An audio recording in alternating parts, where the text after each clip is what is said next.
సింగరేణి కార్మికులకు లాభాల వాటా 33% ప్రకటింపజేస్తామని, ఈసారి కాంట్రాక్ట్ కార్మికులు కూడా 5,000 రూపాయల లాభాల వాటను అందుకోనున్నారని ఏఐటియుసి అధ్యక్ష కార్యదర్శులు వాసిరెడ్డి సీతారామయ్య, కొరిమి రాజ్ కుమార్ తెలిపారు. గోదావరిఖని ప్రెస్ క్లబ్ లో శనివారం ఏర్పాటు చేసిన విలేకరుల సమావేశంలో వారు ముఖ్యమంత్రి, సింగరేణి యాజమాన్యాలతో లాభాల వాటిపై జరిగిన సమావేశ వివరాలను వెల్లడించారు.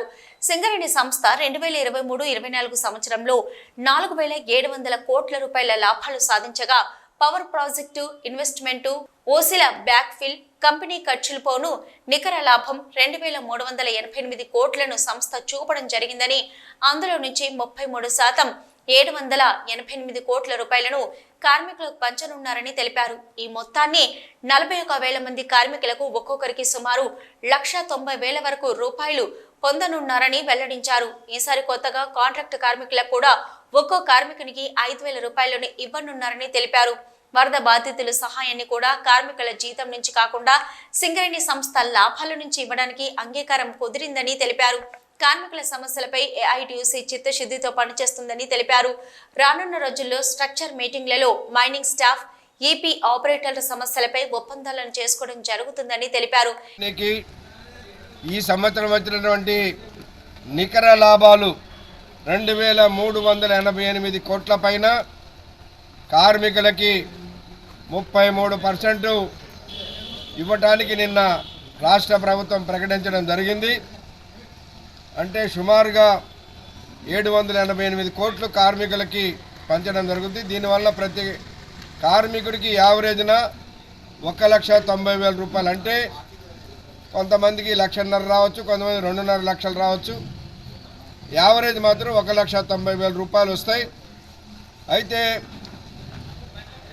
కంపెనీకి సంవత్సరం స్థూల లాభం 4,700 కోట్ల పైన వచ్చింది.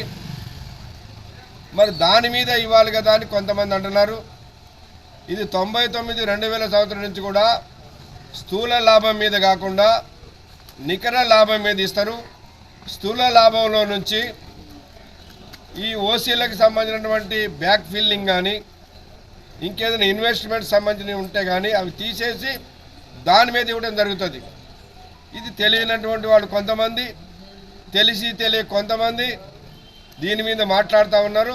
అట్లంటే పోయిన సంవత్సరం కూడా 4,000 కోట్ల లాభం వచ్చింది, కానీ 2,222 కోట్ల మీద మిగిలిన దాన్ని ఇట్లనే బ్యాక్ ఫిల్లింగ్కి, ఇతర ఇన్వెస్ట్మెంట్కి ఉంచారు. దీన్ని కార్మిక సోదరులు అర్థం చేసుకోవాలని విజ్ఞప్తి చేస్తూ ఉన్నాం.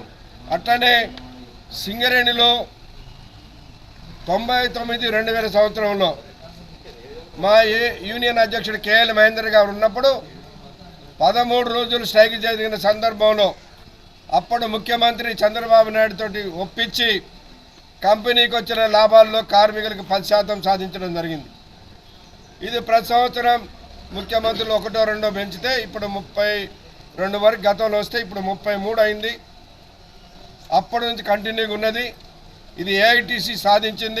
అట్లనే ఇవాళ సింగరేణిలో కాంట్రాక్ట్ కార్మికులు ఉన్నారు, వాళ్ళ శ్రమ కూడా చాలా ఉన్నది ఈ లాభాలలో. కాబట్టి వాళ్ళకు కూడా లాభాల్లో వాటా ఇవ్వాలని అడిగాం.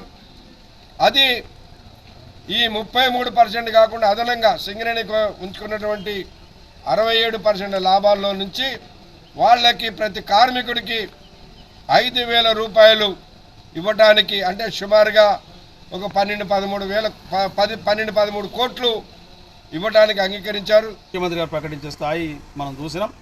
ఏదైనా ఇక్కడ మనం అనుకున్నట్టుగా అంత ఉంది ఇంత ఉంది అనడానికి లేదు, శశపిశలు ఏం లేవు.